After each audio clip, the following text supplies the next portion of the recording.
Okay. Good morning, good afternoon, and good evening, everybody. Welcome to the We Validate Community of Practice webinar series. So for those who are joining us for the first time, we created this community of practice in 2022 last year to provide a virtual space for CG researchers and their partners to share best practices around developing and validating women's empowerment metrics. In January this year, we created an online platform in D groups to facilitate sort of easy communications and information sharing.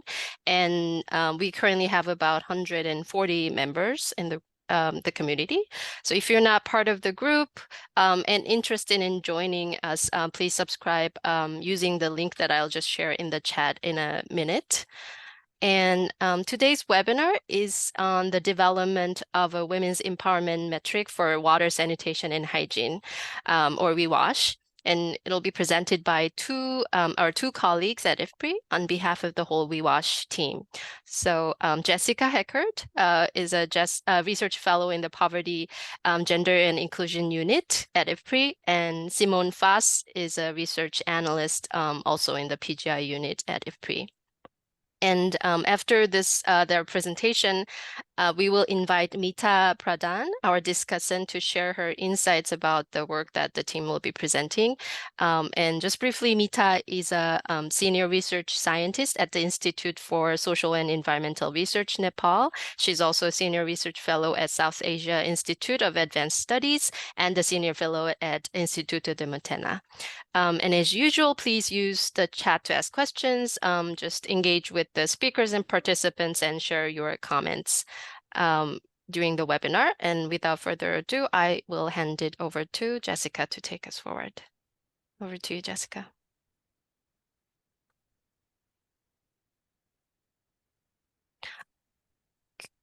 Sorry, the button to unmute myself had disappeared and wouldn't come back. It's a panic moment. We can hear you well. Great. Thank you all for joining us this morning. We're really excited to present this work to a broader audience. This is the first time presenting it outside our immediate team. So we are excited to hear your feedback and impressions and to take those into consideration as we move forward.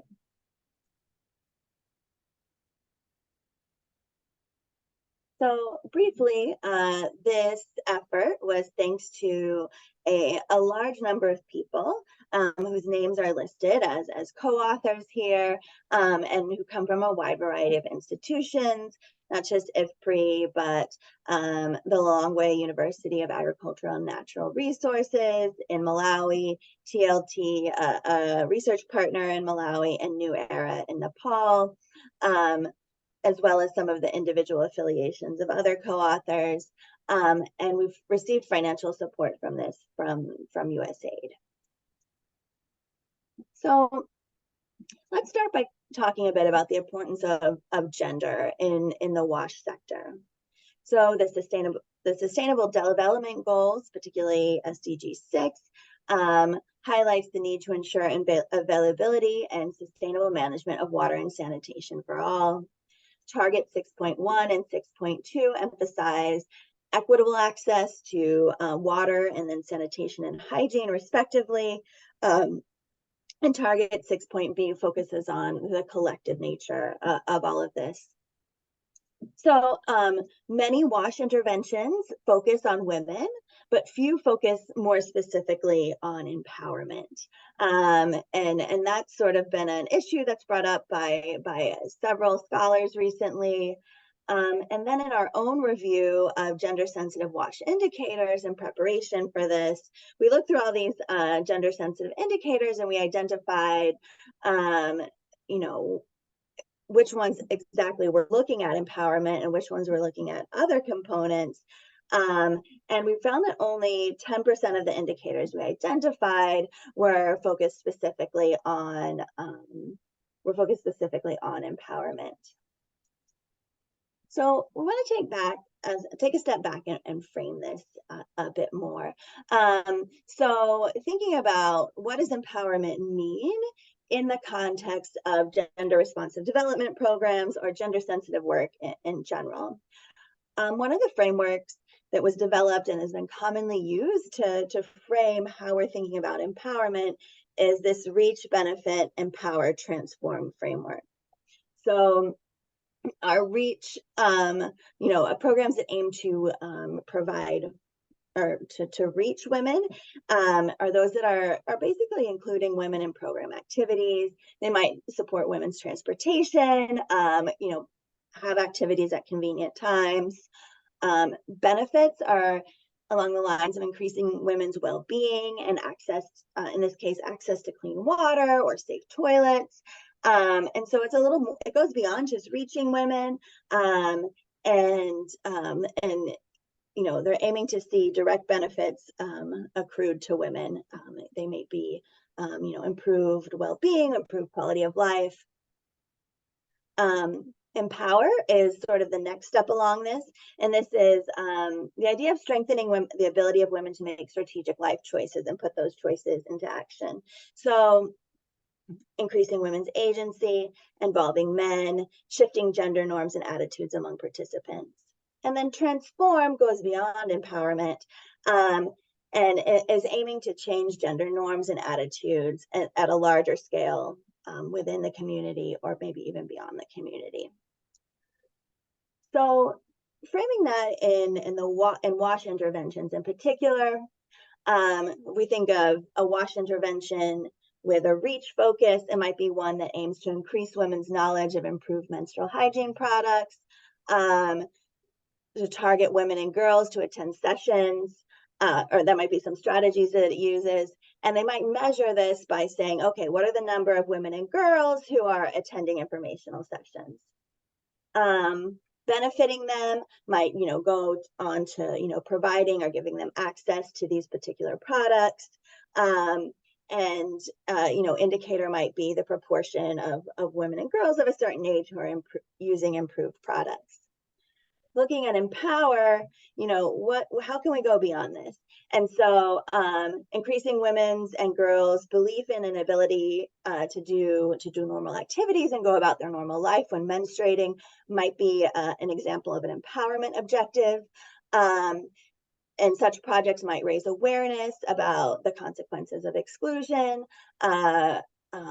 while women and girls are menstruating, and increase access to appropriate products. And then whether, an indicator for this might be whether women and girls can, go about their normal life and do normal things while menstruating. And then moving beyond that to transform, we can think of, changing gender norms and attitudes around menstrual hygiene at the community and societal level. Such interventions might engage the community more broadly and support the integration of women and girls more broadly, as it related to menstruation. And indicators related to this might look at attitudes of community members more broadly. So in general, just reflecting back on how we were looking at a few slides ago, that we see a lot of indicators that are focused on reach in the WASH sector and benefit for women in the WASH sector. And we don't see many that are focused on empower and transform. And so the focus of this work is really on metrics for empowerment in the WASH sector. So overall, measuring empowerment has evolved. In the past few decades, it's really evolved from proxy measures such as women's education and age at marriage that were often incorporated into analyses that has proxy measures for women's empowerment, to questions on the input into general decision making. So types of questions like who has input into major household decisions, and that was sort of what was looked at for as we thought about empowerment. And more recently, the literature has begun to focus much more on much more nuanced and sector-specific metrics. So we have two of those in the WASH sector that have been great advancements forward, and we want to highlight those really quickly.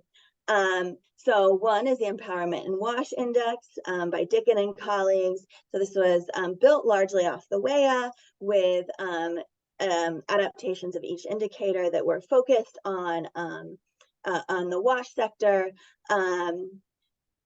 One limitation of it is that it's quite long. It does make it difficult to incorporate into surveys that are aiming to measure a broad range of outcomes.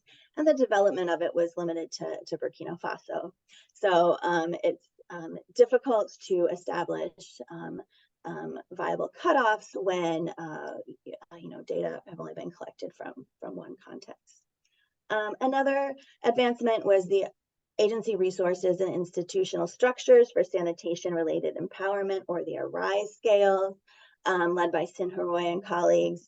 And so this addresses resources, agency, and institutions, a broad range. Its development has been limited to urban areas, and it's not administered to men, which limits inter-household comparisons. These have both been great advancements at the same time where we still have gaps in the literature and gaps in our measurement ability that we're aiming to fulfill. So what is WEAI in particular? So it is a dashboard of 14 indicators. And users can select indicators that make sense for their particular work. And this is, just to emphasize, we're not aiming to combine these into an index, as many metrics do.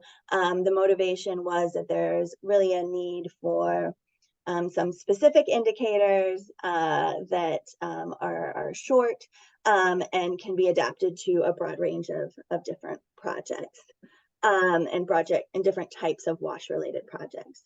Overall, these indicators cover different domains of agency and different areas of WASH. We aimed to limit the number of questions required to construct each indicator. So in most cases, you're going to see that to construct an individual indicator, we only need approximately 3 or 4 questions, which greatly expands the use of WeWash to a broader audience. And so we did this work in collaboration with and by collecting surveys in both Malawi and Nepal. But we expect to be able to use it in a broader range of contexts. Of course, time will tell how it needs to be adjusted, but that's where we have done this work such far. So I want to start, before we get into the details of the development, I want to just give you a preview of where we're heading and what these indicators are. So the 3 master bullet points on each column, we have instrumental agency in WASH, intrinsic agency in WASH, collective agency in WASH, indicators related to the WASH empowerment environment, or we can also call those resources for empowerment. We have questions on the instrumental and intrinsic agency related to menstrual hygiene, as well as the menstrual hygiene empowerment environment, which are again, resources for empowerment. So under instrumental agency for WASH, we have input into household level WASH infrastructure decisions, receiving help on WASH activities when wanted, does not spend undue time on WASH activities. Intrinsic agency indicators, our WASH experiences do not generate negative affect. And we feel that individual feels that the lack of water does not limit their normal activities. Our collective agency indicators are first that the community comes together on WASH issues, and then the individual participates in and benefits from community WASH activities. The WASH empowerment environment, those indicators are that an individual feels safe while gathering water and conducting personal hygiene, and that they don't have to avoid places out of concern for a safe place to urinate or defecate. Instrumental and intrinsic agency related to menstrual hygiene, we look at women's belief that they do not need to be separated while menstruating, that menstruation is a normal part of life for women, and freedom of movement to do as desired while menstruating. And then for the menstrual hygiene empowerment environment, we look at access to facilities for menstrual hygiene needs and access to menstrual products. So I'm going to turn the presentation over to Simone now to walk through our methods and a few select indicators in detail. Great. Thank you so much, Jessica. So absolutely. I was just exactly as Jessica said, I'm going to walk you through the methods of how we developed the questionnaire, and all the way up to going over a few of the details of some of our new indicators that Jessica just highlighted and previewed for you. So first of all, based off of a lot of the things that Jessica was just discussing, the literature reviews and reviews of existing questionnaires, we were developing our questionnaire based off of filling in these gaps that we've identified.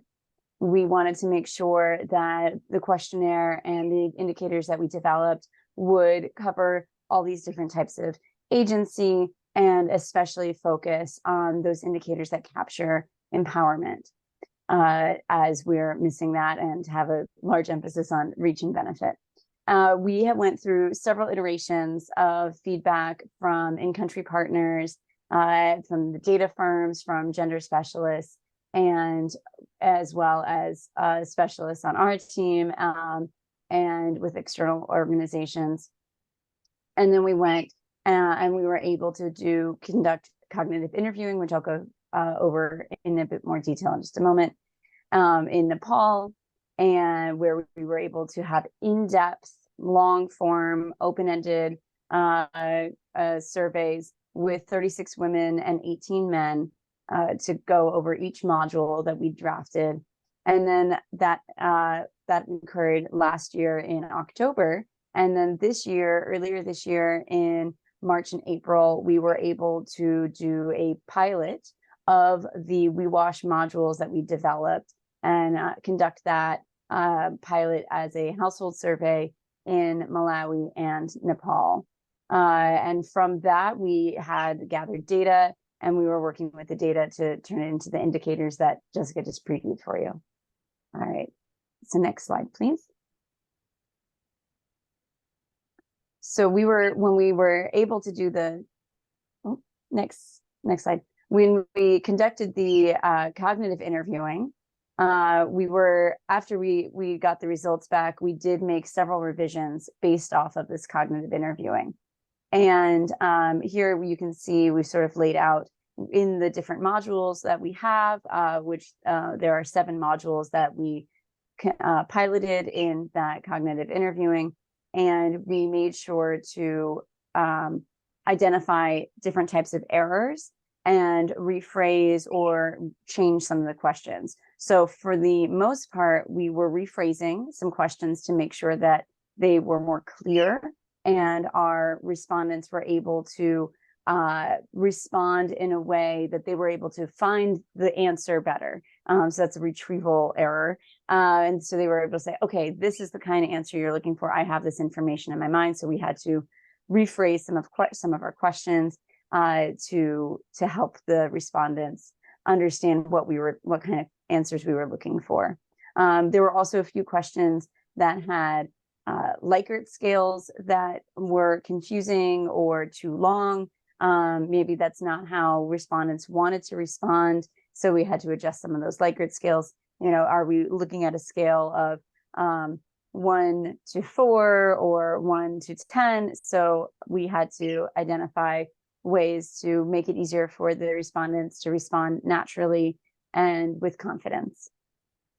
So that we made adjustments to 6 of the 7 modules that we were performing the cognitive interviewing with. Okay, and we can go on to the next step. Great. So in this survey, when we were able to conduct, we were able to go out to the field and conduct the piloted modules, or the modules in the pilots. We performed a multi-stage randomized sample in both Malawi and Nepal, using slightly different methodologies. So in Malawi, we identified 2 districts from each of the 3 provinces. And within each district, we identified 9 enumeration areas, 9 principal or primary sampling units.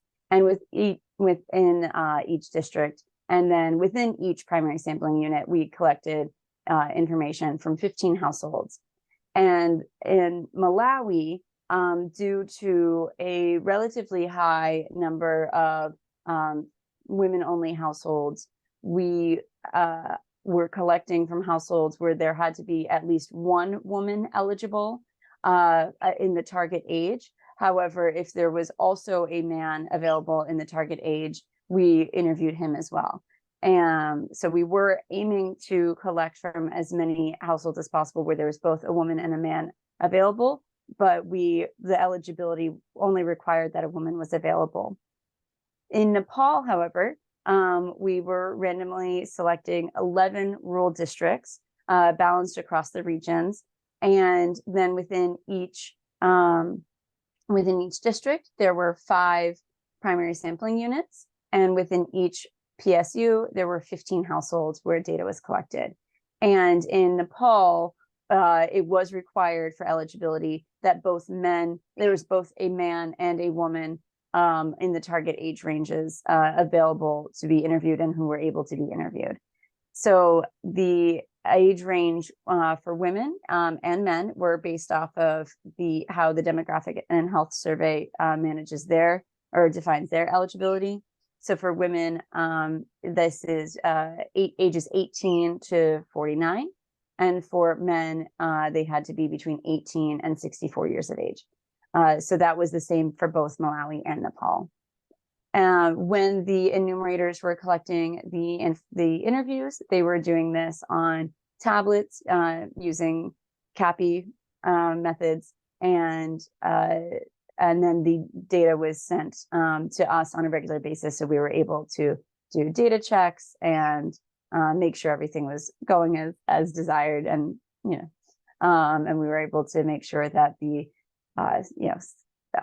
data was being collected as expected, and this took place starting in February through the April of this year. So once we had received all the data, we began our process of developing indicators. And we had already, based off of how we designed the questionnaire, we had a general sense of how we wanted to map these questions to creating indicators. And this process was informed and based on the Alkire-Foster approach, where we're using normative choices informed by empirical evidence. So in this approach, we consider adequacy of an indicator to mean that it's an empowerment in that indicator, in that area that we're measuring. So we had already grouped similar items together in the modules. And so we grouped these similar items in the data, and we proposed several different adequacy cutoffs to test where people were, looking at the different types of averages that we were finding. And for a few of these modules, we were asking questions on different Likert scales. As I mentioned earlier, we had adjusted in a few modules the Likert scale responses.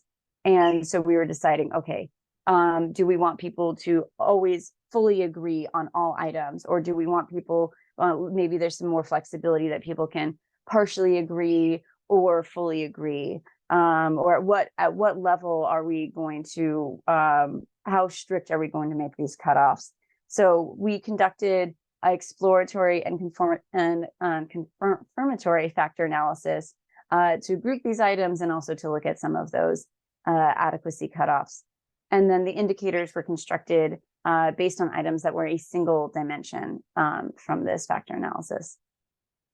So comparing headcount ratios of alternative definitions for men and women in each country, we were able to identify cutoffs that made the most sense, and we were able to defend them and respond to how these are normative choices and this makes sense in the context.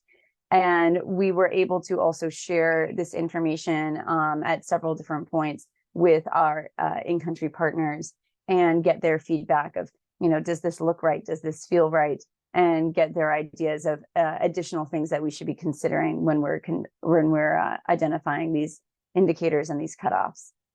So for indicators that were comprised of more than 3 items, though, we also did additional sensitivity analysis to see if the indicator could be calculated with fewer items, as our goal is to have a questionnaire that's as short as possible, modules that are as short in the hopes that there will be a higher take up for projects that want to use these indicators. Moving right along. So I'm going to begin presenting to you in greater detail 4 of the indicators that Jessica just previewed for you, and they're highlighted here on the screen. So I'm going to go into detail about input into household level wash infrastructure decisions,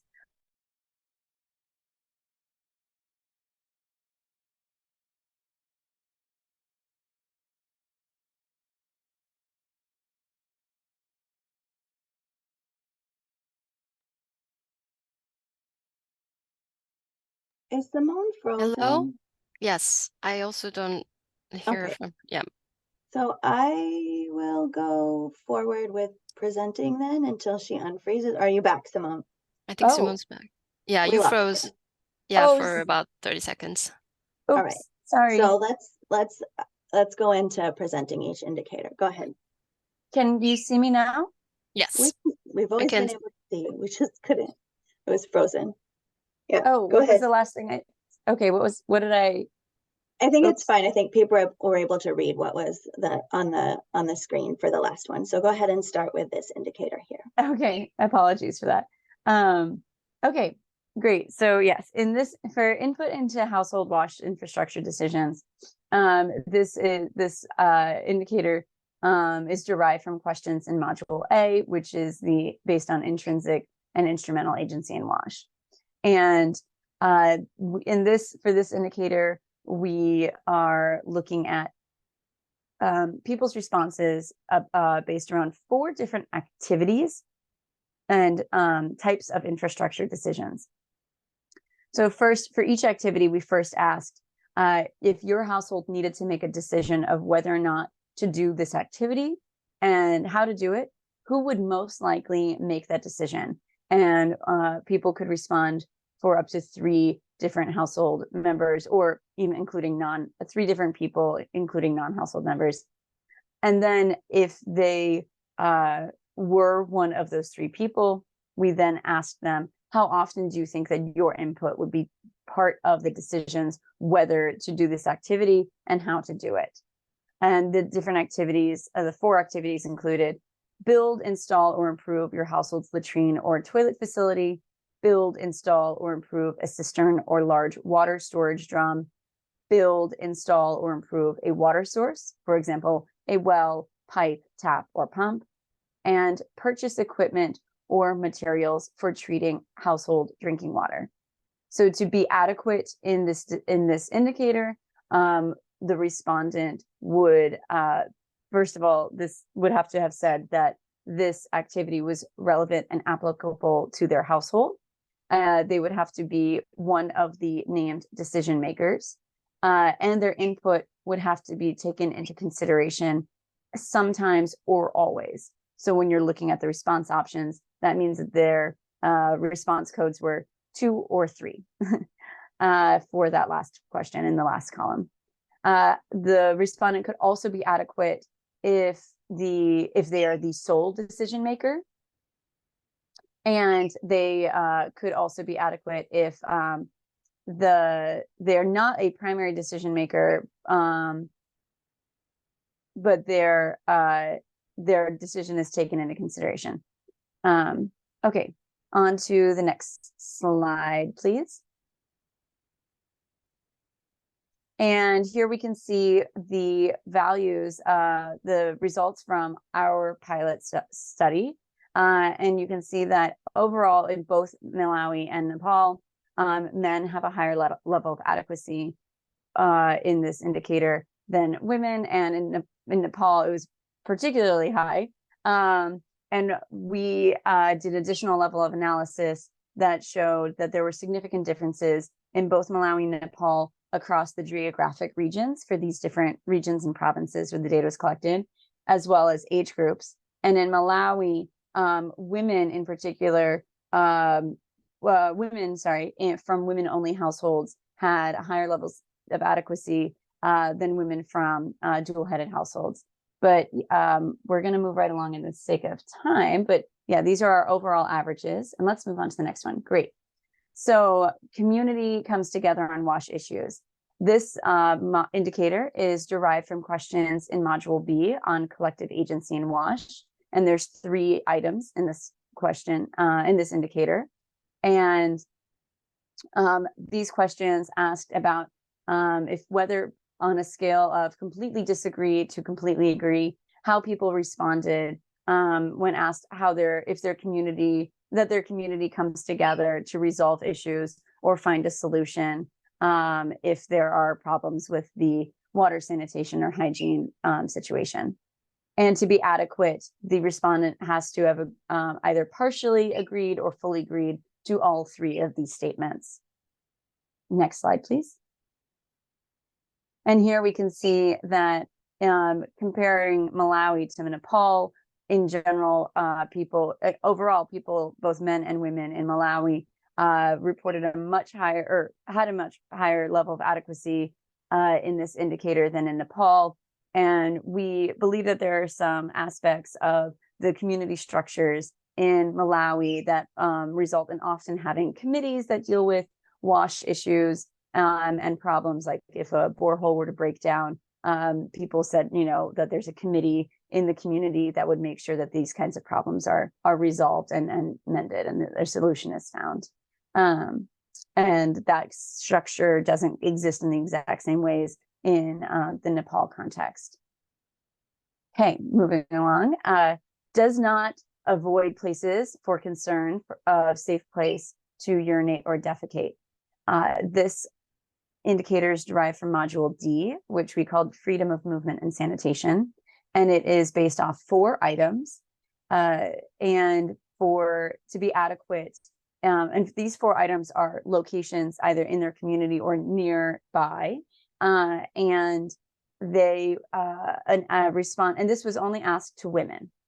So for this question, the women, the female respondent would have to be adequate if they did not avoid any of these locations.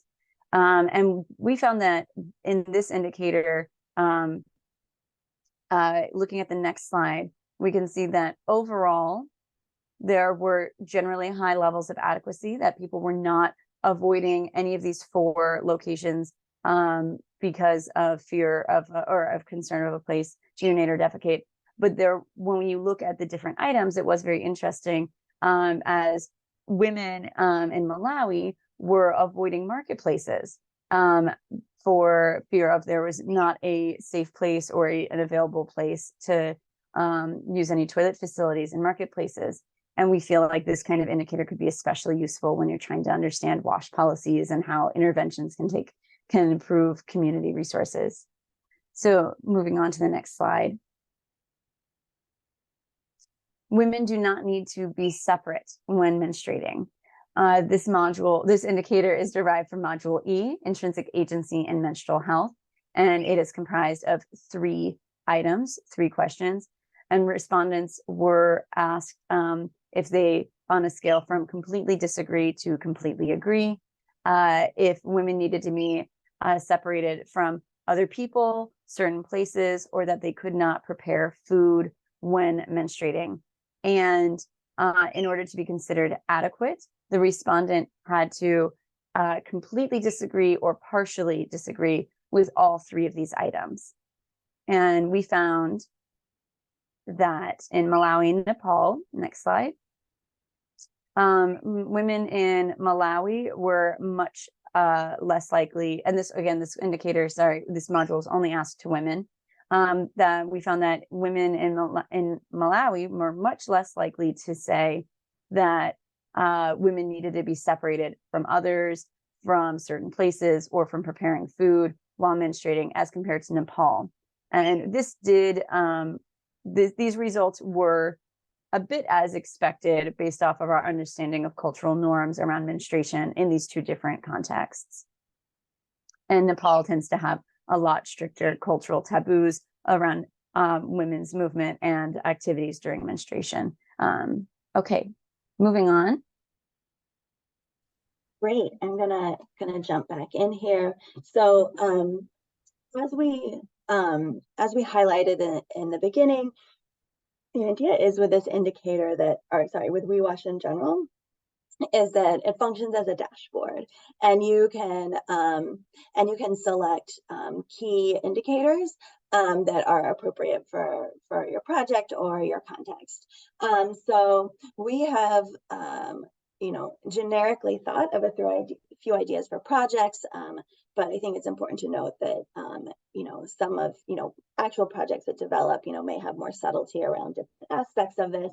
But so for a generic project focused on WASH infrastructure, we think, for example, it would be important to include these two instrumental agency indicators where this is highlighted, one related to women's time use and then input on infrastructure decisions, the two intrinsic agency and WASH indicators, as well as the indicators related to the WASH empowerment environment. For a generic project focused on hygiene promotion, we have suggested these two indicators related to women's time use and support from other household members related to labor-intensive activities, as well as the two intrinsic agency indicators. Here we have this suggested indicators for like community-focused projects, whether that's community-led total sanitation or whatever it might be. We would highly suggest the two collective agency indicators be part of that, as well as whatever other outcomes the community-focused project is focusing on. Many projects operate in areas with safety concerns, and so it would be important, for example, to include these two indicators. Feeling safe while gathering water and does not avoid places out of concern for a safe place to urinate or defecate. So we would suggest those indicators, and then suggested indicators for projects with a menstrual hygiene focus. We would, for example, suggest all of these menstrual hygiene related indicators. So conclusions very quickly. Overall, we developed a suite of 14 indicators that measure empowerment across different domains of agency and different areas of WASH. These indicators can be selected based on project needs or context needs, and it's intended to be a dashboard where you pick what's most applicable to the project and not an index that combines everything onto one aggregate score. So just a word of caution. So using a few indicators might mean that it doesn't provide a full picture of women's and men's empowerment. So that's sort of the trade-off when we use this dashboard or select your favorite indicator approach. This may ignore ignore concerns about backlash or potential project spillovers. So it's important to keep those things in mind. Whether you're doing additional qualitative work to identify some of those issues or selecting additional quantitative indicators to look at those sorts of things. It's just important to remember that selecting a few indicators doesn't provide the full picture. So some of the benefits of the WEAI indicators are that they address gaps in the current metrics. They focus on empowerment in the WASH sector and not just, gender-related indicators. These are empowerment specifically. They're flexible for surveys with limited space, and they're designed to focus on rural areas. That's where we've piloted things. So in future work, what can further strengthen our understanding of these indicators and how to improve them.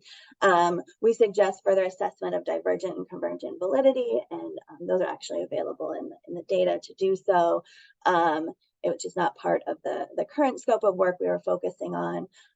We think that data from other contexts would also help us strengthen indicator selections and cutoff, and identify more robust cutoffs. We will typically recommend 3 or 4 different countries for that, and we were only able to do surveys in 2. And we also think that these indicators should be put to use in impact evaluations and other evaluation studies to understand if these are things that move over time, etc. So thank you very much for your time today. I think I'm gonna turn it back to Ara, and she'll call on our discussant, and then open question and answers. Thank you, Jessica and Simon, so much for the presentation. Now I'd like to invite our discussant, Mita, to just briefly share some feedback or reflections about the work that the team just presented. And I believe yes. Hi, Mita. Yeah, over to you. Hello, everybody. Thank you very much.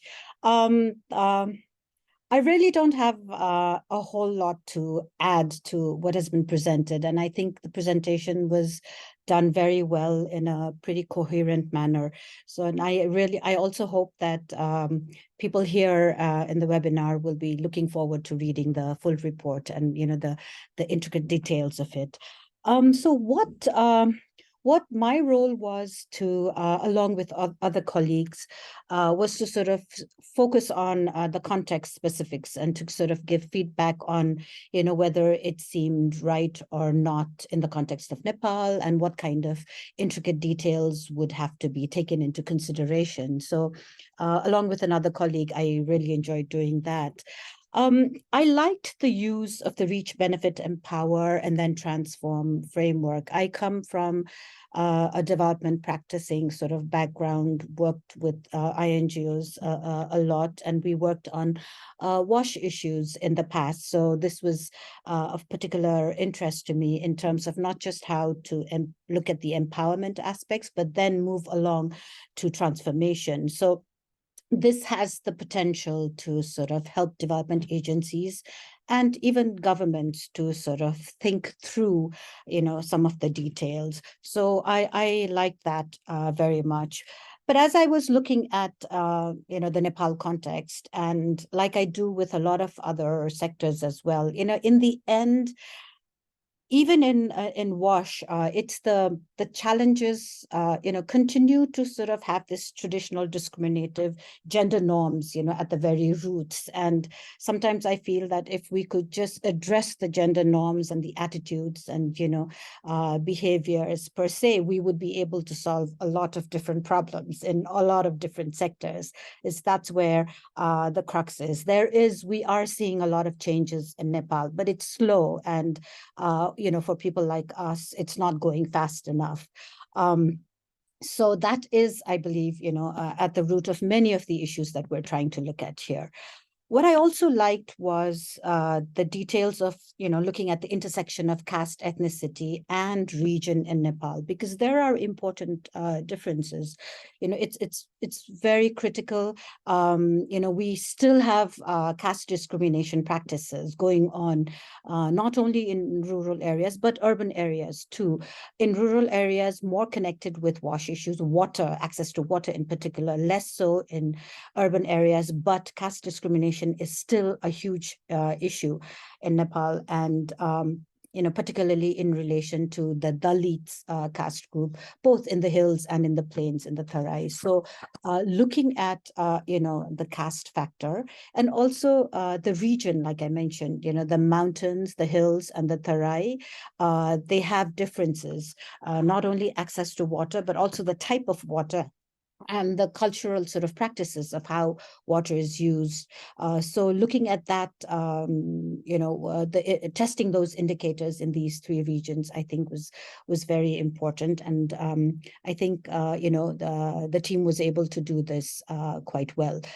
The other thing that I think Jessica and Simone also mentioned is that this time around, we were also able to look at the intra-household data, looking at both, talking to both men and women, and sort of being able to make comparisons. And I think that's important too. And it also sort of brings in this element of, how gender roles and, are changing or not, and, and what kind of attitudes are changing or not. So we can get information about that and how it impacts on empowerment. What I found a little sort of not easy to capture was this idea of using the term adequacy. So I had to kind of as I was reading, I had to go back and think, okay, adequacy, yeah, adequate or not, kind of. So individuals' adequacy, the highest or lowest adequacy, being adequate was not very intuitive to me. But I mean, I had to sort of keep thinking about it, and at this moment, I don't even have another appropriate term to suggest. So maybe it'll just grow on me, for example.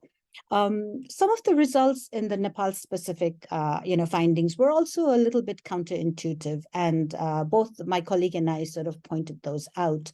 Um, like for instance, in the hills, we have these indigenous janjatis, the indigenous groups, where women are relatively more, I wouldn't say empowered, but they're more stronger in many kind of elements compared to the women in the Tarai group. But some of the indicators came up as the Mades, the plains caste groups being more adequate than the hills, and that kind of didn't seem quite intuitive to us. The other thing is that you talked about communities coming together more so in Malawi compared to Nepal. And at first I was wondering why, because we also have, for many years, we've had this situation where in communities they form water users groups, and the community comes together and they plan together on where the water system is going to be and how it's going to be regulated and all of that. But then I was also thinking, it's the men who normally get the role of maintenance, the more quote unquote technical work, and perhaps that's what it was alluding to, where women were not really coming together, and also communities were not coming together for maintenance work. And also perhaps because of the change in policies, where instead of having communal taps, now the government is trying to sort of put into practice the policy of one house, one tap. So maybe there wasn't a need for like the communities to get together like earlier when the communities had to get together to do that. So yeah, and I think Jessica mentioned how in the conclusion section, where these indicators can lead us to a certain place, but a lot of the details, a lot of the questions, a lot of the answers to why is it happening, why not, kind of will have to come from a bit more qualitative sort of inquiries, and a combination of using these indicators and also having more key in-depth interviews or focus group discussions would give us a fuller picture, I think. And the final thing that I just wanted to touch upon is this whole issue of menstrual sort of hygiene and access to products and things like that in Nepal. And both speakers did mention that in Nepal, it's very complicated. There's this whole taboo in terms of social, cultural taboos, and even religious taboos, and that makes it a huger and a more sort of intricate problem than just having access to products or having access to safe hygiene practices, when this whole element of menstrual health and menstrual sort of taboos is we're looking at a context where women are still going off to sheds during these periods in a number of communities, and even in like urban areas within households, they are segregated. So there are bigger issues attached to this, but of course, and there are a lot of interlinkages too. But I think this will be helpful to a lot of development agencies. And as we practice more, as we use it more, I think we'll be able to refine it to whatever kind of need we have. So thank you very much. Thank you so much, Mita, for your insights on this work, but also on the WASH topic as a whole in Nepal. So in the interest of time, I just want to go over to this question from Elizabeth in the chat, and then, but Jessica and Simone, feel free to just like talk about what Mita has just mentioned, just when you respond to Elizabeth's questions. So Elizabeth asks, I imagine the degree of water scarcity in a community would also influence the degree of women's ability to access water for domestic uses and their empowerment in WASH decisions. Is the idea that you would collect data on water access and availability in the main household survey module and then explore the relationship between this factor and WASH outcomes? Yeah, so I think Elizabeth, you answered the question directly in your question, and so yeah, these indicators we have are designed to focus on empowerment specifically. You know, it's important to understand the relationship between empowerment and all these other factors, such as water resources, water availability, etc.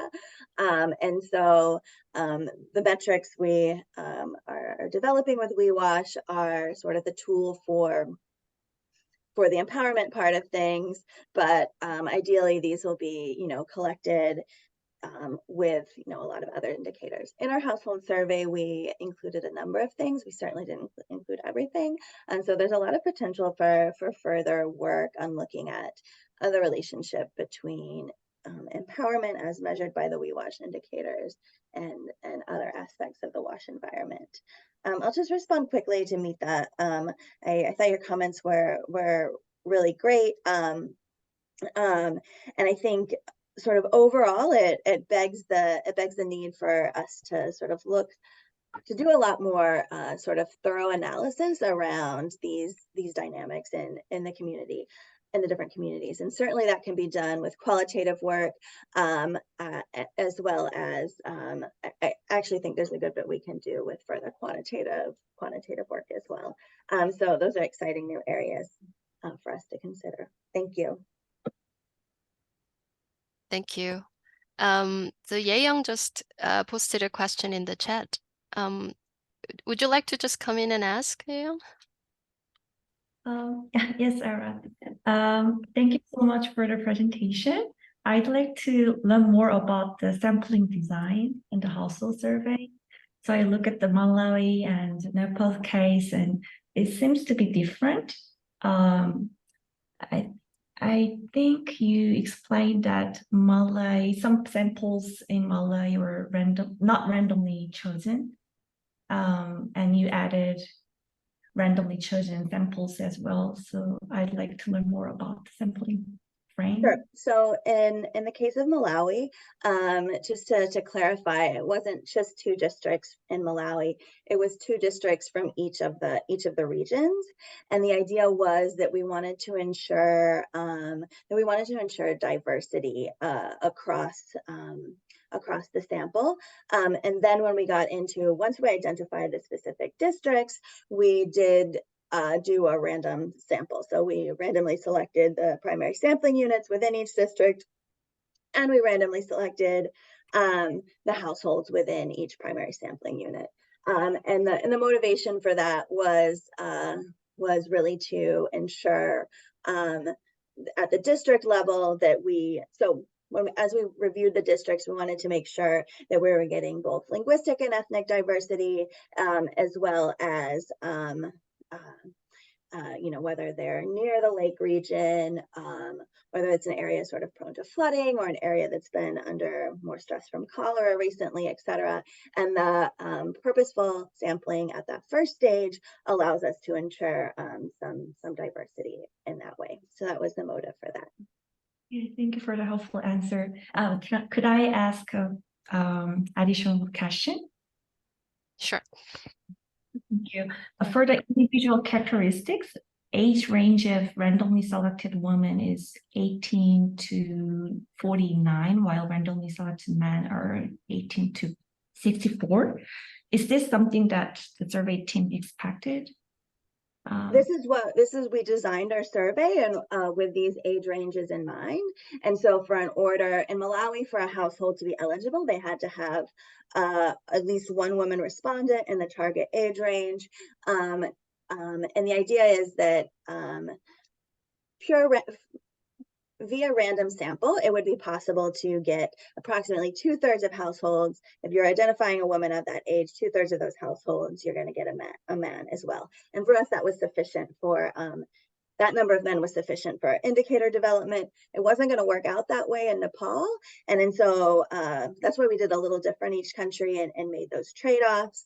But the age range in particular, because a lot of our questions or a whole set of modules focus on experiences with menstruation, we wanted to make sure that we had enough women who were of reproductive age and therefore would be menstruating. There was sort of a filter question, and so if the woman hadn't menstruated in the past year due to pregnancy, breastfeeding, whatever, then she didn't answer questions related to her menstruation experiences, particularly the ones that were sort of time sensitive. Some of the ones about attitudes, she would still answer. Yeah, we wanted to make sure that we targeted, especially in this pilot phase, and this wouldn't need to be done moving forward, but in this pilot phase where we wanted to make sure we had enough individuals responding to all the questions, we wanted to make sure that we had women who were menstruating in the sample. So that was the motive for that. And then people, women of this age, may have married older men, may have married or may be living in a household with a different relative, etc. So the man's particular age was less concerning. Thank you very much. Thanks, Jessica. Thanks, Ye-Young. I think we're almost at the time. Is there any a last word from you, Jessica, Simone, just about this work? No. Okay. I think there's one more comment that came early on. Oh, sorry, I missed that. Oh, it's from Agnes. Yes. Yes. Agnes, would you like to just come in and elaborate a little? Yes. Sorry. Okay. So I was very interested in those women who said that they would not be safe going to some place to urinate or defecate. Are there any systematic characteristics associated with them which are associated with that? Are they poor? Are they of a lower caste? Whatever. Because I would think that if you were going to prioritize the targeting of WASH interventions, it should be targeted to this group who is missing out. Thanks. Yeah, you bring up a great point, Agnes. Unfortunately, we have some supplementary slides that I'm not gonna pull them up really quick. Sorry, I'm trying to look at two different screens, pardon moving my laptop screen.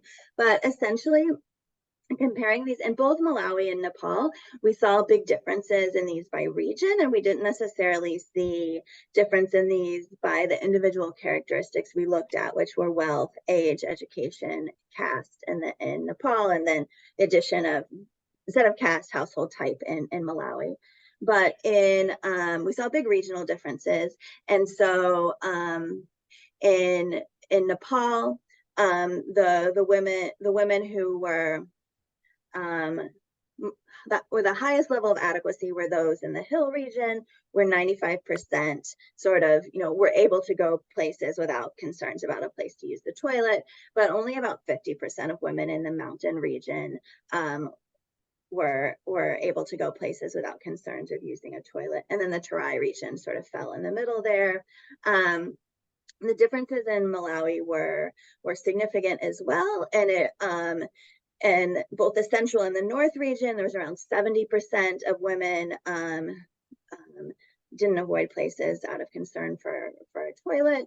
But in the south, it's a good bit lower, around 60% of women, only around 60% were not avoiding places out of concerns for a toilet.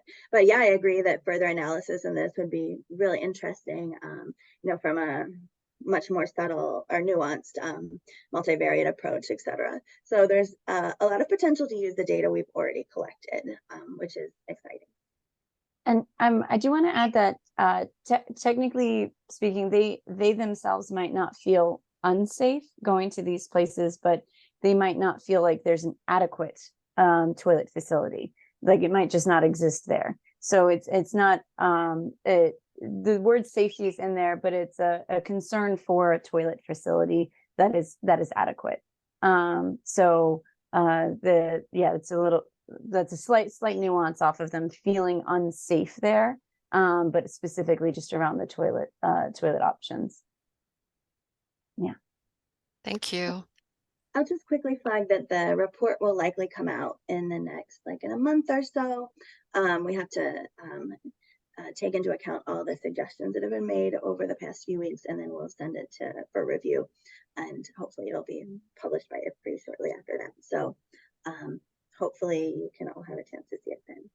That's great. Thanks, Jessica. Thank you so much for Jessica, Simone, and then everyone who asked the questions, and the whole WeWash team for this sharing your work with us. Again, please reach out to me for questions or opportunities to present your work in the future our future webinars. So I hope to see you all at our next webinar. Actually, which will be on September 12th, and I will send out the invite about that. Thank you so much, everyone. Thank you. Bye. Great. Bye. Thank you so much. Thank you.